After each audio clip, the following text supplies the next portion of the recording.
Story time audio ബുക്സിലേക്ക് എല്ലാവർക്കും സ്വാഗതം. കമലാ ഗോവിന്ദ് എഴുതിയ നോവൽ വസുന്ധര മെഡിക്കൽസ് തുടരുന്നു. റിവോൾവിംഗ് ചെയറിൽ ചാരി വാതിൽക്കിലേക്ക് തന്നെ മിഴികൾ നട്ടിരിക്കുന്ന വസുന്ധര ശങ്കർ. അവർക്ക് മുമ്പിലേക്ക് കടന്നു വന്നു രവിശങ്കർ. 9 മണിക്ക് ഡ്യൂട്ടിയിൽ ജോയിൻ ചെയ്തു കൊള്ളുവാനും തന്നെ കാണേണ്ട ആവശ്യമില്ല എന്നും ഇന്നലെ പറഞ്ഞ സ്ത്രീ ഇപ്പോഴെന്താ ഭാവം? ഗെറ്റ് ഔട്ടെന്നോ മറ്റോ പറഞ്ഞാൽ പട്ടിണി കിടന്നാലും മരിക്കേണ്ടി വന്നാലും ഇനി ഇവിടെ പണി ചെയ്യുന്ന പ്രശ്നമില്ല. അഭിമാനമാണ് വലുത്. താഴാവുന്നതിൻ്റെ പരമാവധി താഴ്ന്നു, അതും ഒരു ജോലി പ്രതീക്ഷിച്ച്. അതുമല്ല ഇല്ലത്തിൻ്റെ സ്ഥിതിയെക്കുറിച്ചോർത്ത്. ഇനി വയ്യ. കാല് പിടിക്കുവാനും കാല് നക്കുവാനും ഒന്നും രവിശങ്കറിന് കിട്ടില്ല. അങ്ങനെ ഒരു ജോലിയും വേണ്ട. ഞാനിത്തിരി നേരത്തെ വന്നു, അതുകൊണ്ടാണ് വിളിപ്പിച്ചത്. ശാന്തമായ സ്വരം. അവൻ്റെ മനോഗത പറഞ്ഞിട്ട് അതിനുള്ള ഉത്തരം പോലെയായിരുന്നു അവർ പറഞ്ഞത്. അത് പറയുമ്പോൾ ആ മുഖത്ത് യാതൊരു ഭാവവ്യത്യാസവും ഇല്ലെന്ന് അവൻ മനസ്സിലാക്കി. അവർ പൊടുന്നിനെ ബെല്ലടിച്ചു. വെള്ള ഷർട്ടും പാൻസും ധരിച്ച ഒരു ചെറുപ്പക്കാരൻ കടന്നു വന്നു. യെസ് മാഡം, ആ ബ്രീഫ് കേസ് ഇങ്ങ് കൊണ്ടുവരൂ. ചെറുപ്പക്കാരനകത്തേക്ക് തന്നെ വലിഞ്ഞു. നിമിഷങ്ങൾക്കുള്ളിൽ ഒരു ബ്രീഫ് കേസുമായി തിരികെ എത്തി മേശമേൽ വെച്ചു. പോയിക്കൊള്ളൂ. അയാൾ പോയി. അതിലേക്ക് വിരൽ ചൂണ്ടി വസുന്ധര ശങ്കർ പറഞ്ഞു, ഇത് മിസ്റ്റർ പവിക്കുള്ളതാണ്. ഇത്? അവൻ അമ്പരന്നു. ഇതിനുള്ളിൽ ഏതാനും ജോഡി ഡ്രസ്സുകളാണ്. ഇത് നിങ്ങൾക്ക് വേണ്ടി ഞാൻ വാങ്ങിയതാണ്, ഇവിടെ ധരിക്കാനുള്ളവ. രവിശങ്കറിന് മനസ്സിലായില്ല. യൂണിഫോം? നോ. ഒരു മെഡിക്കൽ ഷോപ്പിൽ എന്തിന് യൂണിഫോം? അവരുടെ അതിരങ്ങളിൽ നേർത്ത പുഞ്ചിരി. അതാണ് എൻ്റെ ഈ സംശയം. പക്ഷെ വൃത്തിയും പ്രൗഢിയുമുള്ള വേഷമായിരിക്കണം എന്നതിന് സംശയമുണ്ടോ? ഇല്ല. രവിശങ്കറിൻ്റെ സ്വരം താഴ്ന്നു. എന്നാൽ വസുന്ധര മെഡിക്കൽസിലെ ക്യാഷ്യർക്ക് ചേർന്നതല്ല നിങ്ങൾ ധരിച്ചിരിക്കുന്ന ഡ്രസ്സ്. അത് അവനാകെ വിളറിപ്പോയി. വിശദീകരിക്കേണ്ട, എനിക്കറിയാം. അവൻ മൗനം പൂണ്ടു നിന്നു. ഇന്നലെ വൈകുന്നേരം എൻ്റെ കാർ മാവേലിക്കര എത്തിയിരുന്നു. വസുന്ധര ശങ്കറിൻ്റെ സ്വരം. എന്ത്? രവിശങ്കർ അമ്പരന്നു പോയി. നടുവിലാർ മഠത്തിൻ്റെ പിന്നിലെ ഇടവഴി വരെ വന്നു. ആ മുഖത്ത് പുഞ്ചിരി തന്നെ. അവനത് വിശ്വസിക്കാൻ കഴിഞ്ഞില്ല. എൻ്റെ സ്ഥാപനം എൻ്റെ മാത്രം സ്വന്തമാണ്. എൻ്റെ ക്യാഷ്യർ ഏറ്റവും വിശ്വസ്തനായിരിക്കണം എന്നെനിക്ക് നിർബന്ധമുണ്ട്. സ്ഥാപനം ഒരു വ്യക്തിക്ക് സ്വന്തമായിരിക്കെ ക്യാഷ്യർ സ്ഥാനത്തിരിക്കുന്ന ആളെ നിയമിക്കാൻ സെക്യൂരിറ്റി കെട്ടിവെക്കേണ്ടതുണ്ട്. കുറഞ്ഞ പക്ഷം 50,000 ഉണ്ടെങ്കിലേ എൻ്റെ ക്യാഷ്യർക്ക് സെക്യൂരിറ്റി ആകൂ. പക്ഷേ നിങ്ങളിൽ നിന്നും പണത്തിൻ്റെ സെക്യൂരിറ്റി അല്ല വസുന്ധര ശങ്കറിന് ആവശ്യം. വിശ്വാസമാണ്. നിങ്ങൾ ഏറ്റവും വിശ്വസ്തനും മര്യാദക്കാരനും ആയിരിക്കണം എന്ന് തോന്നി. ഞാൻ തന്നെ നേരിട്ട് അന്വേഷിച്ച് എല്ലാം അറിഞ്ഞു. തിരികെ പോന്നപ്പോൾ ഡ്രസ്സുകൾ വാങ്ങി. ഫിറ്റായിരിക്കും തീർച്ച. ഒരെണ്ണം ധരിച്ചു വരൂ. അതാ മുറി. എന്ത് ചെയ്യണമെന്നറിയാത്തതുപോലെ രവിശങ്കർ സ്തംഭിച്ചങ്ങനെ നിൽക്കുകയാണ്. ബ്രീഫ് കേസ് എടുക്കൂ, എന്നിട്ട് ഡ്രസ്സ് ധരിക്കൂ. വസുന്ധര ശങ്കർ പറഞ്ഞു, താങ്കളെ കസ്റ്റമേഴ്സ് കാത്തു നിൽക്കുകയാവും. ഇവിടെ ദുരഭിമാനം നോക്കിയാൽ ഇല്ലം പട്ടിണിയിലാണ്ടു പോകില്ലേ. കഷ്ടം. അവൻ സ്വയം ശപിച്ചു. ആ സ്ത്രീയെ അവൻ വെറുത്തു. Don't worry Mister Pavi, inferiority ഒന്നും തോന്നണ്ട. നിമിഷം കൊണ്ട് ഒരു വടംവലി നടത്തുകയായിരുന്നു മനസ്സ്. അവസാനം അവൻ ആ ബ്രീഫ് കേസ് എടുത്ത് അതുമായി അകത്തെ മുറിയിലേക്ക് കടന്നു. ഈ ഡ്രസ്സും തൻ്റെ അഭിമാനവും കൂടി യുദ്ധം ചെയ്യേണ്ട. ഇടതും വലത്തുമുള്ള ഭിത്തി മുഴുവനായും ഷെൽഫുകളാണ്. ഹാൻഡിലുകൾ കണ്ട് ശ്രദ്ധിച്ചാലേ അത് മനസ്സിലാകുകയുള്ളൂ താനും. സെറ്റുകൾ, ടീപ്പോയി, എല്ലാ സജ്ജീകരണങ്ങളും. ഏറ്റവും ശ്രദ്ധിച്ചത് വലിയ ബെഡാണ്. നീളവും വീതിയും ഒരുപോലെയുള്ളത്. വില കൂടിയതും കൊത്തുപണികൾ നിറഞ്ഞതുമാണ്. വസുന്ധര ശങ്കറിൻ്റെ മുറിയാണ്. കസ്റ്റമേഴ്സ് കാത്തു നിൽക്കുകയാവും. ആ വാക്കുകൾ ഓർത്തു. ധൃതിയിൽ ബ്രീഫ് കേസ് തുറന്നു. ബ്രീഫ് കേസിൽ തന്നെ താക്കോലും ഉണ്ടായിരുന്നു. വില കൂടിയവ തന്നെ. പാൻസും ഷർട്ടും ടൈയും. തൻ്റെ ഡ്രസ്സുകൾ അഴിച്ചു മടക്കി കിറ്റിനുള്ളിൽ വെച്ചു. മറ്റൊന്നെടുത്ത് ധരിച്ചു. ബ്രൗൺ പാൻസും ബ്രൗൺ ടൈയും വെള്ള ഷർട്ടും. അതാണ് തനിക്ക് ഏറ്റവും ചേർച്ച എന്ന് തോന്നി. വസുന്ധര ശങ്കർ പറഞ്ഞത് എത്ര ശരി. കണ്ണാടിയിൽ കാണുന്ന രൂപത്തിൻ്റെ മുഖത്തെ പുഞ്ചിരി ശ്രദ്ധിച്ചു. ഈ ഡ്രസ്സ് നന്നേ യോജിക്കുന്നു. കൊള്ളാം, നീ മിടുക്കനാണ്, സുമുഖനും സുന്ദരനുമാണ്. എന്തെന്നില്ലാത്ത ആത്മവിശ്വാസം. ബ്രീഫ് കേസുമായി മുറിക്ക് പുറത്തിറങ്ങി. വസുന്ധര ശങ്കർ അവനെ ഒന്ന് നോക്കി, ഒരു വിലയിരുത്തൽ പോലെ. പിന്നെ കയ്യിലിരുന്ന കീ നീട്ടിക്കൊണ്ട് അവർ പറഞ്ഞു, ഇതാ ക്യാഷ് രജിസ്റ്ററിൻ്റെ കീയാണ്. രവിശങ്കർ അത് വാങ്ങി. ഏതാനും പേപ്പറുകൾ നീട്ടിക്കൊണ്ടവർ പറഞ്ഞു, കഴിഞ്ഞ 2-3 ദിവസങ്ങളിലെ കണക്കുകളാണിത്. ഇത് ക്യാഷ് രജിസ്റ്ററിൽ ഉള്ളതല്ല. ഇന്ന് മിസ്റ്റർ പവി ആരംഭിക്കും മുമ്പ് ഇത് തമ്മിൽ ടാലി ചെയ്യുന്നുണ്ടോ എന്ന് ശ്രദ്ധിക്കണം. സ്റ്റോക്കും ബാലൻസും ഒക്കെ നോക്കണം. Then you can proceed. Okay, thank you madam. അവൻ പിന്തിരിഞ്ഞു. കിറ്റ് ബാഗും ബ്രീഫ് കേസും എടുത്ത് നടക്കാൻ ഭാവിക്കുകയായിരുന്നു. By the by Mister Pavi, എവിടെയാണ് താമസിക്കുക? തീരുമാനിച്ചിട്ടില്ല മാഡം. ഏതെങ്കിലും ലോഡ്ജിലോ ആരുടെയെങ്കിലും പേയിങ് ഗസ്റ്റ് ആയിട്ടോ എങ്ങനെയെങ്കിലും കൂടണം. വൈകിട്ട് അന്വേഷിക്കാമെന്ന് കരുതുന്നു. അവൻ മുറിക്ക് പുറത്തിറങ്ങി മെല്ലെ ഗോവണി ഇറങ്ങി താഴെ ഹാളിലെത്തി. കൗണ്ടറിനടുത്തുള്ള ചെറിയ വാതിൽ തുറന്ന് അകത്ത് കടന്നു. ഒരു നിമിഷം ആകെ മിഴികൾ ഓടിച്ചു. സെയിൽ ചെയ്യുന്ന 10ഓളം പേർ വെറുതെ നിൽക്കുകയായിരുന്നു. അവരുടെ 20 മിഴികളും തൻ്റെ നേർക്ക് തന്നെ ഊന്നി നിൽക്കുന്നു എന്ന് അയാൾ അറിഞ്ഞു. എന്തായിരുന്നു ആ മിഴികളിലെ വികാരങ്ങളെന്ന് വായിച്ചറിയാൻ കഴിയില്ല. എന്തിനായിരിക്കും മുകളിലേക്ക് വിളിച്ചിരിക്കുക എന്നാണോ? കൗണ്ടറിന് മുമ്പിൽ കസ്റ്റമേഴ്സുമുണ്ട്. അന്വേഷണത്തിനെയായിരുന്ന മിഴികൾ അവസാനം കൗണ്ടറിൻ്റെ അങ്ങേത്തലക്കിലുള്ള ക്യാഷ്യറുടെ സീറ്റിൽ ഒരു നിമിഷം തങ്ങി. കസേരയ്ക്ക് മുമ്പിൽ ഇലക്ട്രോണിക് ക്യാഷ് രജിസ്റ്റർ. നേരെ അങ്ങോട്ട് നടന്നു. സത്യത്തിൽ പാദങ്ങൾ മുതലൊരു വിറയൽ ബാധിക്കുന്നു. നെഞ്ചിൽ കടഹധ്വനി, ചെവിക്കുള്ളിൽ ചൂളം വിളിയാണ്. ആദ്യമായി ജോലിക്ക് ഒരിടത്ത് എത്തുകയല്ല, പക്ഷേ ഇവിടെ സൂക്ഷിക്കണം. ഈ പ്രത്യേക സ്ഥാപനത്തിൽ ഒരു ജോലിക്കായി സീറ്റിലിരിക്കാൻ പോകുന്നു. ഈശ്വര, എൻ്റെ കരങ്ങളും മനസ്സും എന്നും സത്യസന്ധതയും കൃത്യനിഷ്ഠയും കാക്കേണമേ. അങ്ങനെയല്ലെങ്കിൽ യക്ഷിയായി മാറുന്ന വസുന്ധരാ ശങ്കർ. കൃഷ്ണ, കാത്തിരുന്ന് ഇത്തരം ഒരു മുതലാളിച്ചിയുടെ കീഴിലാണല്ലോ പണി കിട്ടിയത്. രക്തം വലിച്ചീമ്പി കുളിച്ച് മാംസം ചവച്ചരച്ച് തിന്നൊടുക്കുന്ന രക്തയക്ഷി. കൃഷ്ണനെ 100 വട്ടം മനസ്സിൽ കണ്ടു. അച്ഛൻ്റെ ദയനീയ ഭാവവും ഇല്ലാത്ത കാലുകളും, അനിയത്തിയുടെ സ്നേഹാർദ്രമായ മുഖം, ഇച്ചാച്ച എന്ന വിളി. അതൊക്കെ ഓർത്ത് ബ്രീഫ് കേസും മറ്റും മേശമേൽ വെച്ചു. കസേരയിൽ മെല്ലെ ഇരുന്നു. സർ, പൊടുന്നനെ വിളി ഉയർന്നു. നടുങ്ങിപ്പോയി. മനസ്സ് പ്രാർത്ഥനാബദ്ധമായിരുന്നല്ലോ. അതുകൊണ്ട് പരിസരം തന്നെ മറന്നിരുന്നു. അതാണ് സത്യം. സർ, സെയിൽ തുടങ്ങട്ടെ. കസ്റ്റമേഴ്സ് കാത്തുനിന്ന് മടുക്കുന്നു. ചിലരൊക്കെ പോയി കഴിഞ്ഞു. യെസ്, അനുവാദം പോലെ പറഞ്ഞു. 10 പേരും ചലിക്കുന്നതും കൗണ്ടറിനപ്പുറത്തെ ഡെസ്കിനരിയിലേക്ക് ചെല്ലുന്നതും കസ്റ്റമേഴ്സിനോട് മരുന്നുകൾ കുറിച്ച സ്ലിപ്പുകൾ ചോദിക്കുന്നതും ശ്രദ്ധിച്ചു. പിന്നെ ധൃതിയിൽ ക്യാഷ് രജിസ്റ്ററിലേക്ക് ശ്രദ്ധിച്ചു. ജോലി തുടങ്ങി. ഇന്നലെ വരെയുള്ള സ്റ്റോക്കും സെയിലും ബാലൻസും വളരെ കൃത്യമായി വസുന്ധരാ ശങ്കർ ഏൽപ്പിച്ചിരുന്നു. കീ ഉപയോഗിച്ചിട്ട് ക്യാഷ് രജിസ്റ്ററിൽ വേണ്ട ക്രമീകരണങ്ങൾ വരുത്തി. 2 വർഷം കൈകാര്യം ചെയ്തിരുന്നതാണല്ലോ. ഭാഗ്യം. താൻ ഉപയോഗിച്ച് പരിശീലിച്ച ക്യാഷ് ട്രേഡ് 4000 തന്നെയാണ് ഇതും. അതുകൊണ്ട് ഒട്ടും ഭയപ്പെടാനില്ല. ഒരു കസ്റ്റമർ ബില്ലിന് വേണ്ടി എത്തിക്കഴിഞ്ഞു. മരുന്നിൻ്റെ വിലയും അളവും പറഞ്ഞു തരുവാനായി സെയിൽസ്മാനും എത്തി. 1 മിനിറ്റ് എന്ന ആംഗ്യം കാട്ടി. ധൃതിയിൽ സെയിൽസ് അനാലിസിസ് റിപ്പോർട്ട് കൂടി തയ്യാറാക്കിയിട്ട് സെയിൽസ്മാൻ്റെ നേരെ തലയാട്ടി. അയാൾ ഓരോ മരുന്നിൻ്റെയും വിലയും അളവും പറഞ്ഞു.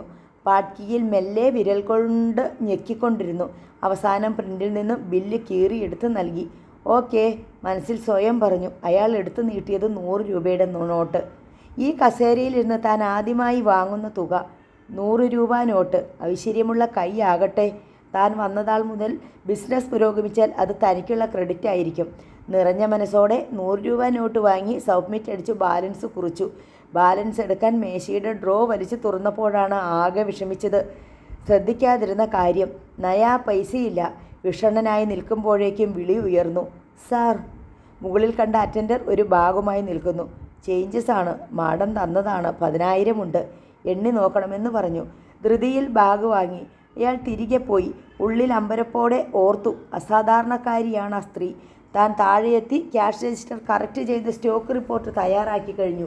ബില്ലെടുക്കേണ്ട കൃത്യസമയത്ത് തന്നെ ചേഞ്ച് എത്തിച്ചിരിക്കുന്നു. ആ കഴിവിനെ സമ്മതിക്കാത്ത തരമില്ല. പുരുഷന്മാരെക്കാൾ കഴിവും തൻ്റെടവുമുള്ള സ്ത്രീ.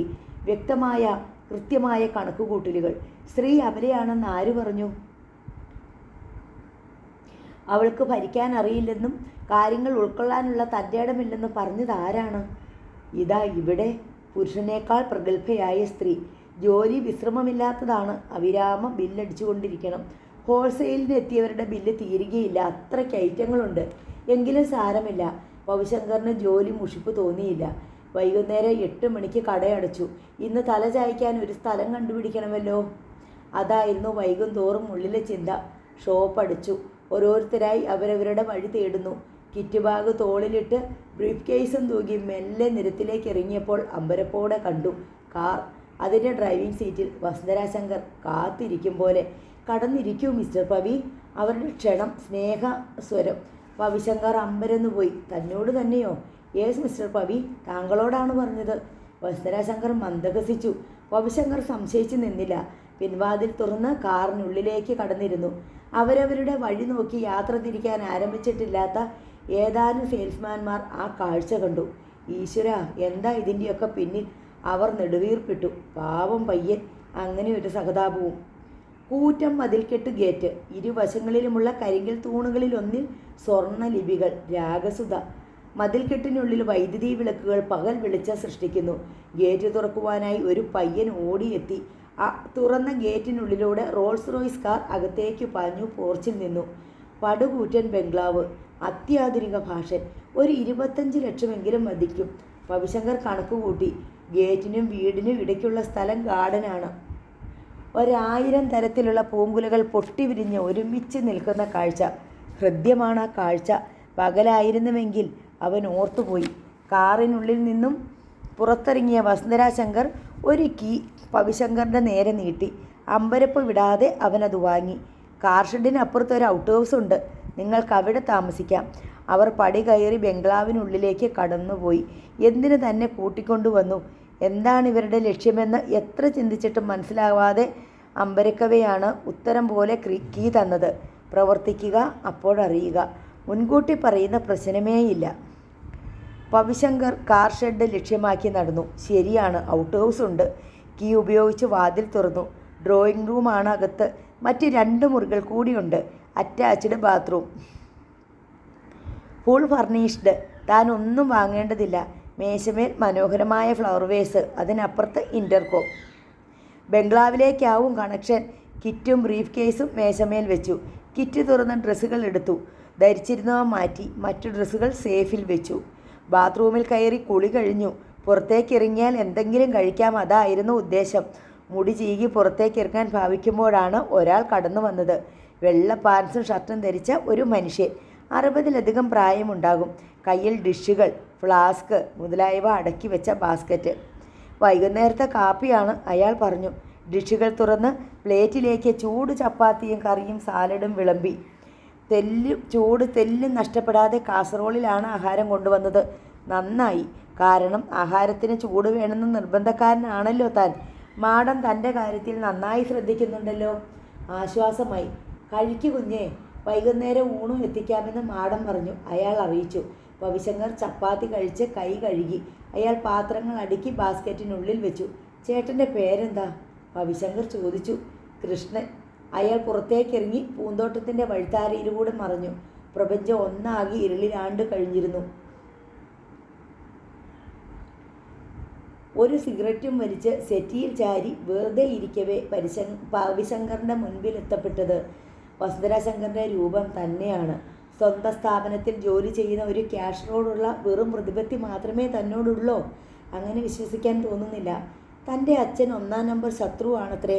1-ാം നമ്പർ ശത്രുവിൻ്റെ മകനെ പാല് കൊടുത്തു വളർത്തുന്നത് എന്തിന്? തീർച്ചയായും നന്ദിയും സ്നേഹവും പ്രതീക്ഷിച്ചായിരിക്കില്ല. പൂച്ചയ്ക്ക് വിളയാട്ടം, എലിക്ക് പ്രാണവേദന എന്ന ചൊല്ല് അന്വർത്ഥമാവുകയാണോ?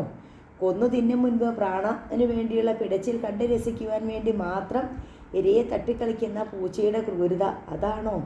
അതെ എന്ന് വേണം വിശ്വസിക്കാൻ. കരുതിയിരിക്കണം.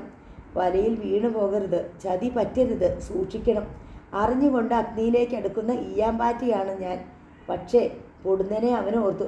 ഏയ്, താൻ എന്തൊക്കെയാണ് ചിന്തിക്കുന്നത്? താൻ ഒരു പുരുഷൻ, ചോര തിളയ്ക്കുന്ന ചെറുപ്പം. പക്ഷെ അവരോ മധ്യപ്രായമായ ഒരു സ്ത്രീ. അവരെ താൻ എന്തിനു ഭയപ്പെടണം? എത്രയൊക്കെ ആയാലും അവർ ഒരു സ്ത്രീയല്ലേ? ഇൻ്റർകോം ഉണ്ടല്ലോ. അവരെങ്ങാൻ ഇപ്പോൾ തന്നെ വിളിച്ചാലോ? ഈ വലിയ ബംഗ്ലാവിൽ ആരൊക്കെയുണ്ട്? ഭർത്താവും മക്കളും ഉണ്ടാവും. എത്ര കുട്ടികളുണ്ട്? ആണോ പെണ്ണോ? എല്ലാവരും പഠിക്കുകയാവും. അവൻ കണക്ക് കൂട്ടി. 2 മക്കൾ ഉണ്ടാവും. ഒരാണും ഒരു പെണ്ണും. പെൺകുട്ടി സുന്ദരിയായിരിക്കും. അവരെപ്പോലെ തന്നെ പഠിക്കുകയാവും. ഒന്ന് കണ്ടിരുന്നെങ്കിൽ രവിശങ്കർ സങ്കല്പിച്ചു. സിനിമയിലേതുപോലെ ഭാവന ചെയ്തു നോക്കി. മകൾക്കു പറ്റിയ ഒരു ചെറുപ്പക്കാരനാണ് താനെന്ന മാഡത്തിന് തോന്നിയിരിക്കും. അതാവും ഇങ്ങോട്ട് തന്നെ കൂട്ടിക്കൊണ്ടു വന്നത്. മകളെ പരിചയപ്പെടുത്താൻ, അടുപ്പിക്കാൻ. എന്നിട്ട് അവസാനം അങ്ങനെ സംഭവിച്ചാൽ എങ്കിൽ വസുന്ധര മെഡിക്കൽസ് ഒരിക്കൽ ഈ രവിശങ്കറിൻ്റേതാവും. ഷുവർ. റിവോൾവിംഗ് ചെയറിൽ AC റൂമിൽ വസുന്ധരാ ശങ്കറിന് പകരം Ravishankar. I am the only owner of the all in all ആയി. ഹായ്. ആജ്ഞകൾ പുറപ്പെടുവിക്കാൻ ഭരിക്കാനൊക്കെ ഞാൻ മാത്രം. പൊടുന്നനെ ബംഗ്ലാവിൻ്റെ മുറ്റത്തതാ ഒരു കാർ വന്നു നിൽക്കുന്നു. രവിശങ്കർ ശ്രദ്ധിച്ചു. ഒരു ചുവന്ന ബെൻസ്. ഡോർ തുറന്ന് ഒരു മനുഷ്യൻ ഇറങ്ങുന്നു. മധ്യവയസ്കൻ, ഇത്തിരി കഷണ്ടി കുടവയർ. മാഡത്തിൻ്റെ ഭർത്താവ്? അങ്ങേരുടെ ബിസിനസ് എന്താണാവോ? ഒരുപക്ഷെ അദ്ദേഹമാകാം എല്ലാത്തിൻ്റെയും ചരട് വലിക്കുന്നത്. അകത്തുനിന്നും ഓടി ഇറങ്ങിയെത്തിയ വെള്ള പാൻസ് ഷർട്ടും ധരിച്ച സെർവൻ്റ് കാറിനുള്ളിൽ നിന്നും ബ്രീഫ് കേസ് എടുത്ത് മധ്യവയസ്കനെ പിന്തുടർന്നു. ആ കാഴ്ച നോക്കി നിൽക്കെ തന്നെ അടുത്തെത്തിയ കൃഷ്ണനെ കണ്ടു. അയാളുടെ കയ്യിൽ ബാസ്ക്കറ്റിനുള്ളിൽ പാത്രങ്ങൾ. മേശമേൽ അയാൾ പ്ലേറ്റുകൾ നിരത്തി.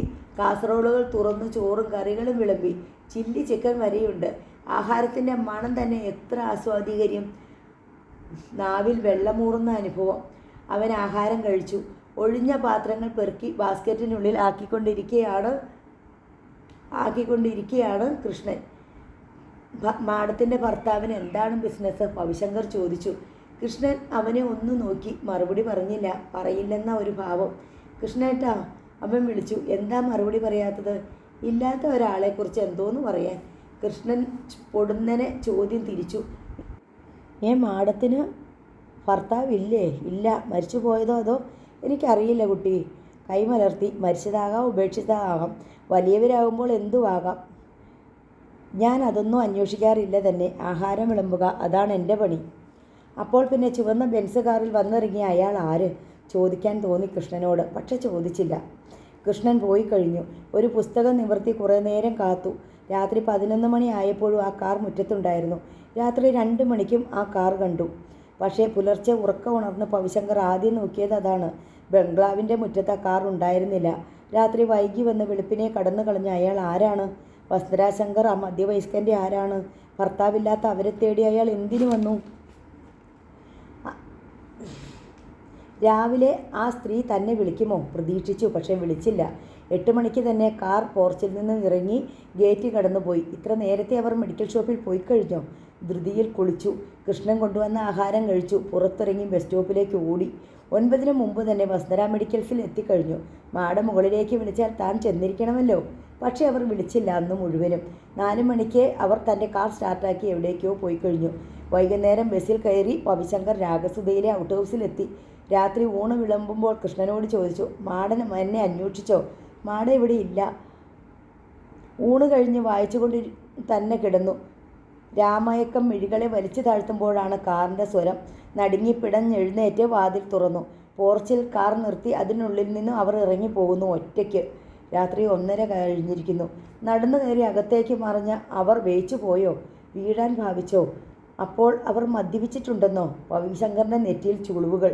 രാത്രി 1:30, ഒറ്റയ്ക്കൊരു സ്ത്രീ, മദ്യപിച്ച് ലക്കുകെട്ട്. My God! അവന് വിശ്വസിക്കാൻ കഴിഞ്ഞില്ല. മദ്യപിച്ചാൽ മാത്രമേ വേച്ചു പോകാവൂ എന്നില്ലല്ലോ. കാൽ തട്ടിയതാവാം, സാരി ഉടക്കിയതാവാം. അതാണ് ശരി. ദിവസങ്ങൾ 3-4 കൂടി കൊഴിഞ്ഞു. ഒരു പുലർച്ചെ 9 മണിക്ക് മുമ്പ് മെഡിക്കൽ ഷോപ്പിലെത്തണം. ധൃതിയിൽ ഒരുങ്ങി ബസ് സ്റ്റോപ്പിലേക്ക് നടക്കവേ കാർ തൊട്ടരിയിൽ വന്ന് നിന്നു. മിസ്റ്റർ പവി, കടന്നിരുന്നോളൂ. ഓ, എത്ര ദിവസം കൂടിയാണ് ഇവർ തന്നെ വിളിക്കുന്നത്. ഡോർ തുറന്ന് കടന്നിരുന്നപ്പോഴാണ് ശ്രദ്ധിച്ചത്. അവർക്കൊപ്പം മുൻസീറ്റിൽ മറ്റൊരു ചെറുപ്പക്കാരൻ. തൻ്റെ പ്രായം തന്നെയില്ല. സുമുഖൻ. മാഡത്തിൻ്റെ ചായയുണ്ടോ? മകനായിരിക്കും. ഗേറ്റ് കടന്ന കാർ റോഡിലേക്ക് ഇറങ്ങി പാഞ്ഞു. മെഡിക്കൽ ഷോപ്പിനപ്പുറം ജംഗ്ഷനിൽ വണ്ടി നിന്നു. ചെറുപ്പക്കാരൻ ഇറങ്ങി കൈകൂപ്പി യാത്ര പറഞ്ഞു. നന്ദി മാഡം. അപ്പോൾ പറഞ്ഞ പോലെ. ഓക്കെ. കാർ മുന്നോട്ട് നീങ്ങി. അപ്പോൾ മകനല്ല, ബന്ധുക്കളുമല്ല. ആയിരുന്നെങ്കിൽ മാഡമെന്ന് വിളിക്കില്ലല്ലോ. എന്തൊക്കെയോ ദുരൂഹതകൾ. പലർക്കും പല സമയത്താണ് ഇൻ്റർവെൽ. ഉച്ചയ്ക്ക് ഇത്തിരി സമയം കിട്ടിയപ്പോൾ വർഗീസിനെ അടുത്ത് വിളിച്ചു. മധ്യപ്രായത്തിലെത്തിയ ഒരു പാവം മനുഷ്യനാണ് അയാൾ. സെയിൽസ്മാൻ. അയാൾ അല്പം അടുപ്പം കാട്ടുന്ന ആളാണ്. മാഡത്തിൻ്റെ മക്കൾ എവിടെയാണ്? ഒന്ന് സംശയിച്ച് നിന്നിട്ട് ചുറ്റും നോക്കി ആരും അടുത്തില്ലെന്ന് ഉറപ്പുവരുത്തി അയാൾ പറഞ്ഞു ഊറി ചിരിയോടെ. മക്കളുണ്ടായിട്ട് വേണ്ടേ? മക്കളില്ലേ? ഇല്ല. കഷ്ടം. എന്ത് കഷ്ടം? വിവാഹം നടത്താതെ കുട്ടികളുണ്ടാകുന്നത് എങ്ങനെ? അവനതൊരു പുതിയ അറിവായിരുന്നു. അവർ അവിവാഹിതയാണത്രേ. അതാണിത്ര അഹങ്കാരം. ദേഷ്യവും പകയുമാണ് അവർക്ക്. മറ്റുള്ളവർ സൂഹിക്കുന്നതിന് അവർ കണ്ണ് കടിച്ചിട്ട് കാര്യമുണ്ടോ? വർഗീസിൻ്റെ സ്വരത്തിൽ അവജ്ഞയും പരിഹാസവും. പിന്നെ എൻ്റെ അടുത്ത് അവരുടെ വിളച്ചിലൊന്നും നടക്കത്തില്ലെന്ന് വെച്ചോളൂ. വർഗീസിൻ്റെ ധാർഷ്ട്യസ്വരം. വിളച്ചിലോ? അതേ കൊച്ചിനെ കെട്ടിക്കാത്തതല്ലയോ? ആണുങ്ങളെ കാണുമ്പോൾ ഒരിളക്ക. പക്ഷേങ്കിൽ എന്നെ അതിനൊന്നും കിട്ടത്തില്ല. ഭവിശങ്കർ അമ്പരപ്പോടെ അയാളെ നോക്കി. പ്രത്യേകിച്ച് ചോരയും നീരുമുള്ള ചെറുപ്പക്കാരെയാണ് അവർക്കിഷ്ടം. വയസ്സ് 45 കഴിഞ്ഞതാ. പക്ഷേ കൊച്ച ആമ്പിള്ളേരെ മതി. ഇന്ന് കാറിൽ ഒപ്പം സഞ്ചരിച്ച് വഴിയിലിറങ്ങിയ ചെറുപ്പക്കാരനെ ഭവിശങ്കർ ഓർത്തു. ചോരയും നീരുമുള്ള അതെ, അങ്ങനെ തന്നെ. കൊച്ചൻ സൂക്ഷിക്കണം കേട്ടോ. വീട്ടിൽ പാർപ്പിച്ചിരിക്കുവല്ലയോ സൗകര്യത്തിന് മിസ്റ്റർ വർഗീസ്. ഭവിശങ്കറിൻ്റെ സ്വരം ഉയർന്നു. ഒക്കെ എല്ലാവർക്കും അറിയാം കൊച്ചനെ. പൂച്ച പാല് കുടിക്കുന്നത് പോലാന്ന വിചാരം. നല്ലത് തന്നെ. വലയിൽ വീണുപോയാൽ പിന്നെ ഒരു കാര്യം ഓർത്തോ, അവരുടെ അനുവാദമില്ലാതെ ശ്വാസം കഴിക്കാൻ പറ്റില്ല. വർഗീസിൻ്റെ സ്വരം താക്കിയതായി. നോൺസെൻസ്. അവന് ദേഷ്യം വന്നു. ജേക്കബ് രാജനോട് ഞാൻ പറഞ്ഞതാ കൊച്ചനെ, പക്ഷേ നമ്മളെ വകവച്ചില്ല. ഇപ്പോൾ അനുഭവം കണ്ടോ? നടു റോഡിൽ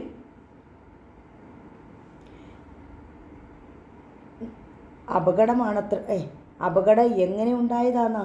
ഭവിശങ്കർ നടുങ്ങി വിയർത്തുപോയി. അപകടം എങ്ങനെയുണ്ടായതാന്നാ? ആ ചോദ്യം ഭവിശങ്കറിനെ ആകെ പിടിച്ചുലച്ചു. ഈശ്വര, താൻ വല്ലാത്തൊരു കെണിയിലാണോ അകപ്പെട്ടിരിക്കുന്നത്? ജീവിക്കുവാനാണ് ആർത്തി. മരിച്ചുപോയാൽ രണ്ടു കാലം നഷ്ടപ്പെട്ട് മുറിക്കുള്ളിൽ ഇഴഞ്ഞു വരിയുന്ന അച്ഛൻ്റെ ദയനീയ സ്വരം, വിവാഹപ്രായം എത്തി നിൽക്കുന്ന അനിയത്തിയുടെ നിസ്സഹായത. ഈ ജോലി വേണ്ടെന്ന് വെക്കാൻ കൂലിപ്പണി ചെയ്യാം, അതാണ് നന്ന്. പക്ഷേ എന്ത് കാരണം പറഞ്ഞ് ജോലി രാജിവെക്കും? പ്രതീക്ഷിച്ചതിൽ കവിഞ്ഞ ശമ്പളം, സഹകരണം, സൗമ്യമായ പെരുമാറ്റം, താമസിക്കാൻ ഔട്ട് ഹൗസ്, ആഹാരവും ഡ്രസ്സും. പക്ഷേ എന്നിട്ടും എത്ര ലക്ഷറി ജീവിതമാണെന്നോ. എവിടുന്നാണ് പണം? ഭാവിയിൽ മറ്റൊരു മാഡമാകാം. അവൻ മിണ്ടിയില്ല. ഞാൻ പറഞ്ഞത് ഭവിശങ്കർ പാവമാണെന്ന് തോന്നുന്നു. മാഡത്തിൻ്റെ വഴി ഒന്ന് വേറെ, രതിയുടെ വഴി ഒന്ന് വേറെ. ഇരുവരും കൂടി സാറിനെ ഞെക്കിപ്പിഴിഞ്ഞാൽ. വിജയൻ! ഭവിശങ്കറിൻ്റെ സ്വരം ഉച്ചത്തിലായി. Sorry sir. വിജയൻ ധൃതിയിൽ ചോറ് കുഴച്ച് വായിൽ വെച്ചു. ഇത്രയും സങ്കീർണതകളും അപകടങ്ങളും നിറഞ്ഞ ഈ ഗുഹയ്ക്കുള്ളിൽ നിങ്ങൾ എന്തിനു നിൽക്കുന്നു? ഓടി രക്ഷപ്പെടാമായിരുന്നില്ലേ? ഭവിശങ്കറിൻ്റെ ചോദ്യം ഉറച്ചതായിരുന്നു. സാർ, രക്ഷപ്പെടാൻ ആഗ്രഹമുണ്ട്, പക്ഷെ കഴിയാറില്ല. വിജയൻ്റെ പതിഞ്ഞ സ്വരം. വൈ? ചോദ്യത്തിൽ ഉത്കണ്ഠയായിരുന്നു. എമ്മയുടെ സർട്ടിഫിക്കറ്റ് ഇന്ന് പൊരിക്കടല പൊതിയാനേ കൊള്ളൂ എന്നതുകൊണ്ട് മാത്രം. ഒരു ചെറിയ പണി എവിടെയെങ്കിലും കിട്ടിയാൽ ഞാൻ രക്ഷപ്പെടാൻ തയ്യാറാണ് സാർ. പക്ഷെ കിട്ടുകയില്ലല്ലോ. വിജയൻ്റെ സ്വരത്തിൽ നിരാശയായിരുന്നു. പോകാത്തതിന് ഒരു മറുവശമുണ്ട് സാർ. കാരണം ശമ്പളം. ഒരു പണി കിട്ടിയാൽ പോലും ഞാൻ പോയില്ലെന്ന് വരാം. മറ്റൊരിടത്തും ലഭിക്കാത്ത പ്രതിഫലം മാസവരുമാനമായി വസുന്ധര മെഡിക്കൽസിൽ നിന്നും എല്ലാവർക്കും ലഭിക്കുന്നു.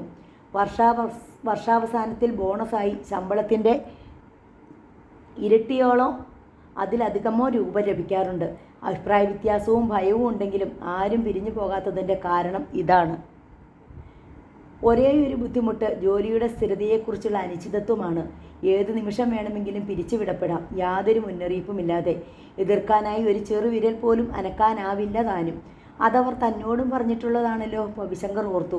വർഗീസും രതിയും വിജയനും ഒക്കെ പറഞ്ഞ കാര്യങ്ങളിലെ അവിശ്വസനീയതയും പരസ്പര ബന്ധമില്ലായ്മയും വൈരുദ്ധ്യങ്ങളും ഒക്കെ ഓർത്തോർത്ത് ഒരു തീരുമാനത്തിലും എത്താതെ രാത്രിയിൽ കിടക്കവേ ഔട്ട് ഹൗസിൻ്റെ വാതിലിൽ ഒരു മുട്ട് കേട്ടു.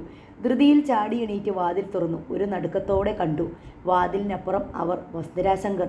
ഈ രാത്രിയിൽ ഒറ്റയ്ക്ക്. ഭവിശങ്കർ സ്തംഭിച്ച് നിന്നുപോയി. അവൻ്റെ തൊണ്ടയിലെ ഉമിനീർ വറ്റി. ഗാർഡനിൽ നിന്നുള്ള വെളിച്ചത്തിൽ കുളിച്ച് അവർ നിന്നു. ഒരു ഗ്രീക്ക് പ്രതിമ പോലെ. അത്രയ്ക്ക് മനോഹരമായിരുന്നു ആ രൂപം. നേർത്ത സാരിയും ചോളിയുമായിരുന്നു വേഷം. ശരീരത്തിൻ്റെ വടിവുകൾ എടുത്തു കാട്ടുന്നു. ആ കട്ടി കണ്ണടയില്ല, അതുകൊണ്ട് പ്രായം തീരെ തോന്നിക്കുകയില്ല. കറുത്തു തിളങ്ങുന്ന ആ വലിയ മിഴികൾ, ചുവന്ന് ചോര കിനിയുന്ന അതിരങ്ങൾ, തുടുത്ത കവിൾത്തടങ്ങൾ. ഭവിശങ്കറിൻ്റെ മിഴികൾ അവരെ ഒരു നിമിഷം കൊണ്ട് അടിമുടി അളന്ന് കോരി കുടിക്കുകയായിരുന്നു. ഏതോ വിദേശ പരിമളം മുറിക്കുള്ളിലേക്ക് തിങ്ങി കയറുന്നു. അവർ അത് ശ്രദ്ധിച്ചോ? May I come in Bhavi? ലോലമായ സ്വരം. ആ ചുവന്ന അക്ഷരങ്ങളിൽ മെല്ലെ വിടരുന്ന പുഞ്ചിരിയുടെ തേൻ മലരുകൾ. Yes yes madam. ധൃതിയിൽ അവൻ ഒരടി പിന്നോട്ട് വെച്ചുപോയി. വസുന്ധര ശങ്കർ മുറിക്കുള്ളിലേക്ക് കടന്നു. അവർ തന്നെ വാതിലടച്ചു. ഭവിശങ്കറിൻ്റെ നെഞ്ചിൽ നേരിയൊരു വിറയൽ. സിരകളിലൂടെ തിളച്ച ലാവ ഉരുകിയൊലിക്കുന്നു. ചോരത്തിളപ്പുള്ള ഒരു ചെറുപ്പക്കാരൻ്റെ മുമ്പിലേക്ക് രാവിൻ്റെ ഏകാന്തതയിൽ അടഞ്ഞ മുറിക്കുള്ളിൽ. മധ്യവയസ്കയെങ്കിലും ഇന്നും യൗവനം തെളിക്കുന്ന ഒരു സ്ത്രീ. താൻ നിൽക്കുന്ന തറ പോലും പൊള്ളുകയാണെന്ന് അവന് തോന്നി. അവൻ്റെ ഉച്ഛ്വാസവായുവിന് പോലും ചൂട്. സെറ്റുകളിൽ ഒന്നിൽ അവർ ഇരുന്നു. ഇരിക്കൂ പവി. എതിരെ അവനും ഇരുന്നു. പവി എന്തിയെ പൂണൂൽ ധരിക്കാത്തത്? നേർത്ത പുഞ്ചിരിയോടെയായിരുന്നു ചോദ്യം. അവനൊന്നു പരിങ്ങി. താൻ ഷർട്ട് ധരിച്ചില്ലല്ലോ എന്നോർത്തു. നിങ്ങൾ ബ്രാഹ്മണർക്ക് ഈ പൂണൂൽ ഒഴിച്ചുകൂടാൻ പാടില്ലാത്തതാണല്ലോ എന്ന് കരുതി ചോദിച്ചതാണ്. ഒരാളെ ബ്രാഹ്മണനാക്കുന്നത് പൂണൂലാണല്ലോ. അത് ധരിച്ചു കഴിഞ്ഞാൽ ബ്രാഹ്മണധർമ്മം മുഴുവൻ പാലിക്കപ്പെട്ടു കഴിയുമല്ലോ. മറപിടിച്ച് എന്ത് തെറ്റും ചെയ്യുകയുമാവാം. ആ സ്വരത്തിൽ അടങ്ങിയിരുന്ന പരിഹാസത്തിൻ്റെ മൂർച്ച അവൻ ശ്രദ്ധിച്ചു. അല്ല, ചെറുപ്പക്കാർക്ക് ഇതിലൊന്നും വിശ്വാസമുണ്ടാവില്ല അല്ലേ? വിശ്വസിച്ചിരുന്നതാണ് ഞാൻ. ഉപനയനം നടത്തി പൂണൂൽ ധരിച്ചതുമാണ്. എന്നെ ബ്രാഹ്മണനാക്കുന്ന ആ പൂണൂൽ തന്നെ എനിക്ക് ശാപമായി, അവൻ മെല്ലെ പറഞ്ഞു. ഒരിക്കൽ ബ്രാഹ്മണൻ പ്രതാപവാനായിരുന്നു. ഇന്ന് ബ്രാഹ്മണനാണ് ഏറ്റവും ശപിക്കപ്പെട്ടവൻ. ഉയർന്ന ജാതിയുടെ വേർതിരിക്കലിൽ നട്ടം തിരിയുന്നതിനിടയിൽ ഒരു ജോലി പോലും ലഭിക്കില്ല.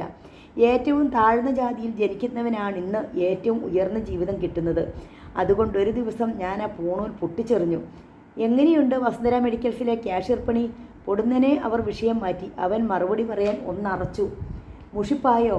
നോ മാഡം, ഒരു മുഷിപ്പുമില്ല. ജോലി തിരക്ക് ഏറെയുണ്ട്. പിന്നെന്തേ മുഷിപ്പ് തോന്നാൻ? ജോലി തിരക്കുകൾ കൊണ്ടല്ല, റൂമറുകൾ കൊണ്ട്. മനസ്സിലാകാത്ത ഭാവത്തിൽ അവൻ നോക്കി. റൂമറുകൾ? യെസ്, വസുന്ധരയെക്കുറിച്ച്, അവളുടെ പ്രൊഫഷനെക്കുറിച്ച്, അവളുടെ ബിസിനസ്സിനെക്കുറിച്ച്, അവളുടെ കരിയറിനെക്കുറിച്ച് ഒക്കെ. അവൻ്റെ നാവിറങ്ങി. ധാരാളം റൂമറുകൾ ഉണ്ടാകും. വിശ്വസിക്കാം, വിശ്വസിക്കാതിരിക്കാം. അന്തിമ തീരുമാനം സ്വന്തമായിരിക്കണം. അതിന് കൂട്ടുപിടിക്കരുത്. പോകുകയോ പോകാതിരിക്കുകയോ ആവാം. മാഡം, ഞാൻ മിസ്റ്റർ പവി. ആ സ്വരത്തിൽ വീണ്ടും ലാഘവത്വം കടന്നു. നിങ്ങൾ ഒരു നല്ല ചെറുപ്പക്കാരനാണ്. I really like you. അവൻ അമ്പരന്നു. അവർ വീണ്ടും പൊടുന്നനെ വിഷയം മാറ്റുന്നു. ആ സ്വരത്തിലടങ്ങിയിരിക്കുന്ന വികാരം, താൻ നല്ല ചെറുപ്പക്കാരനാണെന്ന്, തന്നെ ഇഷ്ടപ്പെടുന്നു എന്ന്. വീണ്ടും സിരകൾ ഉണരുന്നതും ചൂടുലാവ് ഉരുകിയിറങ്ങുന്നതും അവൻ അറിഞ്ഞു. ഒരു നിമിഷം അവൻ്റെ മിഴികൾ അവരുടെ വലിയ മിഴിക്കുള്ളിൽ തങ്ങി നിന്നു. എത്ര ദിവസമായി മിസ്റ്റർ പവി ജോലിയിൽ പ്രവേശിച്ചിട്ട്? 15 ദിവസമാകുന്നു. അപ്പോൾ അരമാസമല്ലേ? നാളെ അരമാസത്തെ ശമ്പളം വാങ്ങിച്ചോളൂ. മാഡം, അതെന്താ? അരമാസത്തെ? അല്ല, ഞാൻ ചോദിച്ചില്ലല്ലോ. അവൻ വിക്കി. നാളെ മുതൽ മറ്റൊരു ക്യാഷ്യറാവും വസുന്ധര മെഡിക്കൽസിൽ ചാർജ് എടുക്കുക. അവരുടെ സ്വരം ഉറച്ചതെങ്കിലും വളരെ വളരെ പതിയെയാണത് പറഞ്ഞത്. പക്ഷേ ഒരു ഇടിമുഴക്കം പോലെ ആ സ്വരം അവൻ്റെ ചെവിക്കുള്ളിൽ മുഴങ്ങി പ്രതിധ്വനിച്ചു. അവൻ ചാടി എണീറ്റു. ഒപ്പം വസുന്ധര ശങ്കറും. അവൻ്റെ കണ്ണുകൾ തുറച്ചു നിന്നു. തലയ്ക്കുള്ളിൽ തീവണ്ടി ഇരമ്പുകയാണ്. നെഞ്ചിൽ തീ ആളിപ്പടരുന്നു. ഒരു കൊടുങ്കാറ്റ് ആ മുറിയെ ചൂഴ്ന്നു പിടിക്കുന്നു. ഒട്ടുമടങ്ങാത്ത ആവേശത്തോടെ തിരമാലകൾ ആർത്തലയ്ക്കുന്ന ആഴക്കടൽ. അതിനിടയിലേക്ക് മുങ്ങിപ്പൊങ്ങി താണുപോകവേ വീഴാതിരിക്കുവാനെന്നോണം ആണോ അതോ മനഃപൂർവ്വമോ പവിശങ്കർ അവരുടെ ഇരു തോളിലും കടന്നു പിടിച്ചു. സ്വയം അറിയാതെ പുലമ്പി. മാഡം എന്തു പറഞ്ഞു? എന്തു പറഞ്ഞു? നാളെ മുതൽ മറ്റൊരാൾ ചാർജ് എടുക്കുമെന്നോ? അപ്പോൾ ഞാനല്ലെന്നോ? പറയൂ, എന്താ കാര്യം? ഞാൻ എന്ത് തെറ്റ് ചെയ്തു? പറയൂ, ഞാൻ എന്ത് തെറ്റ് ചെയ്തു എന്ന്. അവൻ്റെ സ്വരം വല്ലാതെ ഉയർന്നു. അതിൽ സങ്കടം ഒരു തിരയായി കടന്നു കയറി. ഗദ്ഗതം വാക്കുകളെ വഴിമുട്ടിച്ചു. അവനെ അടിമുടി വിയർത്തു. അവരെ ഒരു നിമിഷം കൊണ്ട് ഞെരിച്ചു കൊല്ലാനായിരുന്നു അവൻ്റെ ഉള്ളിലെ ആവേശം. പക്ഷേ അക്ഷോഭിയായി ഒരു പ്രതിമയുടെ നിർവികാരത്തോടെ അവർ നിന്നു. പവിക്ക് കാര്യം അറിയണമല്ലേ? തന്നെ കടന്നു പിടിച്ച് തൻ്റെ കണ്ണുകളിൽ തറച്ചു നോക്കി അമർഷത്തോടെ നിൽക്കുന്ന ആ ചെറുപ്പക്കാരൻ്റെ കണ്ണുകളിൽ തന്നെ നോക്കി അവൻ അഭിമുഖമായി നിന്ന് അവർ മെല്ലെ പറഞ്ഞു. വർഷങ്ങളായി ഞാൻ തേടിക്കൊണ്ടിരുന്ന ഒരു വ്യക്തിയെ ഇന്ന് കിട്ടി. ക്യാഷ്യർ തസ്തികയിൽ കുറഞ്ഞതൊന്നും നൽകാനാവില്ല തന്നെ. അവസരം ഇന്നെൻ്റെ കാൽക്കൽ എത്തിയിരിക്കുന്നു. ഒട്ടും ഉപേക്ഷിക്കാനാവില്ല. സ്വന്തം ഒരാൾക്ക് വേണ്ടി അല്ലേ? സ്വന്തം എന്ന് പറയാനാവില്ല. നിങ്ങളെപ്പോലെ തന്നെ മാത്രം. അതിന് ഞാൻ ബലിയാടാകണമല്ലേ? അവർ പുഞ്ചിരിച്ചു. മാഡം, നിങ്ങൾ ഒരമ്മയായിരുന്നുവെങ്കിൽ. പൊടുന്നനെ ആ മുഖം കറുത്തു. പുഞ്ചിരി വറ്റി. അവനെ തുറച്ചു നോക്കി അവർ ചോദിച്ചു. എങ്കിൽ എൻ്റെ ദുഃഖം മനസ്സിലാകുമായിരുന്നു. അവരുടെ തോളിൽ നിന്നവൻ കൈ പിൻവലിച്ചു. ദുഃഖം മനസ്സിലാക്കാൻ അമ്മയാകണമെന്നില്ല. ബൈ നിങ്ങളൊരു രാജിക്കത്ത് എഴുതി തരൂ. വസുന്ധര ശങ്കറിൻ്റെ ആജ്ഞാസ്വരം. അവൻ സ്തംഭിച്ചു നിന്നു. വയ്യ, ഇനി കെഞ്ചാനാവില്ല. അഭിമാനം സമ്മതിക്കുന്നില്ല. കാലുകളില്ലാത്ത അച്ഛൻ തിരുമേനി നടുവിലാർ മഠത്തിൻ്റെ അകത്തളത്തിലെവിടെയെങ്കിലും കിടന്ന് പുഴുവിനെ പോലെ നുരയ്ക്കട്ടെ. പ്രായമായ രാധക്കുട്ടി വിട്ടത്തിൽ തൂങ്ങി മരിക്കട്ടെ. എന്നാലും ഇനിയും കെഞ്ചാൻ വയ്യ. പവിശങ്കർ ധൃതിയിൽ മേശ തുറന്നു. പേപ്പറും പേനയും എടുത്തു. രാജിക്കത്ത് തയ്യാറാക്കി. അതവൻ നീട്ടി. മാഡം, ഞാൻ ആർക്കും ഉപദ്രവകാരിയല്ല. അതുകൊണ്ട് ഞാൻ ഈ രാജി തരുന്നു. കാരണം രാജി എഴുതിച്ചതാണ്. സത്യത്തിൽ പിരിച്ചുവിടൽ. സന്തോഷത്തോടെ പിരിയുന്നു. അവൻ വെച്ച് നീട്ടിയ പേപ്പർ അവർ വാങ്ങി. അവൻ്റെ നേരെ നോക്കി ഒന്നും മന്ദഹസിച്ചു. Good night. പുഞ്ചിരിയുടെ അകമ്പടിയോടെയാണ് നല്ല രാത്രി നേരുന്നത്. പൊടുന്നനെ അവർ വാതിൽ വലിച്ചു തുറന്നു. മുറിക്ക് പുറത്തിറങ്ങി നടന്നു. കെട്ടിപ്പൊക്കിയ ആകാശക്കോട്ടകളെല്ലാം ഇതാ ഒരേ ഒരു നിമിഷം കൊണ്ട് നിലം പൊത്തിയിരിക്കുന്നു. അറിയാതെ അവർക്ക് പിന്നാലെ വാതിൽക്കൽ വരെ ചെന്നു. ക്രീം കളറിലുള്ള നേർത്ത സുതാര്യമാർന്ന ആ സാരിക്കുള്ളിൽ ആ ശരീരവടവുകൾ അകലെ എത്തിയിട്ടും കാണാം. രാക്ഷസി. അവൻ പിറുപിറുത്തു. ഓടിച്ചെന്ന് പൊക്കിയെടുത്ത് വട്ടം ചുഴറ്റി ദൂരേക്ക് ആഞ്ഞെറിയണം. കുലടയെ. പകൽ പോലെ വൈദ്യുത വെളിച്ചം നിറഞ്ഞു നിൽക്കുന്നു. അവർ തിരിഞ്ഞുപോലും നോക്കാതെ നടക്കുകയാണ്. ബംഗ്ലാവിൻ്റെ മുറ്റത്ത് അവർ എത്തിയപ്പോൾ പോർച്ചിൽ കിടന്നിരുന്ന കാറിൽ നിന്നും ഒരാൾ ഇറങ്ങി. ഇത്തിരി തടിച്ച ശരീരമുള്ള മനുഷ്യൻ. അയാൾ മാഡത്തെ ചുറ്റിപ്പിടിക്കുന്നു. അവർ ഒരുമിച്ച് അകത്തേക്ക് കയറുന്നു. റാസ്കൽസ്, അവൻ പല്ലി ഞെരിച്ചു. മറ്റുള്ളവരുടെ വേദന അറിയാത്തവർ. തന്നെ ഇത്തരത്തിൽ അഗ്നിയിലേക്ക് എടുത്തെറിഞ്ഞിട്ടവർ സുഖിക്കാൻ പോകുന്നു. വെടിവെച്ച് കൊല്ലണം. ഭവിശങ്കർ കരതലം കൂട്ടിത്തിരുമി പല്ലികൾ കടിച്ചു. എന്തിനവർ വേഷം കെട്ടി ഇതിനുള്ളിൽ വന്നു? അങ്ങോട്ട് വിളിപ്പിച്ചാലും മതിയായിരുന്നല്ലോ. നോവൽ നാളെ വീണ്ടും തുടരും.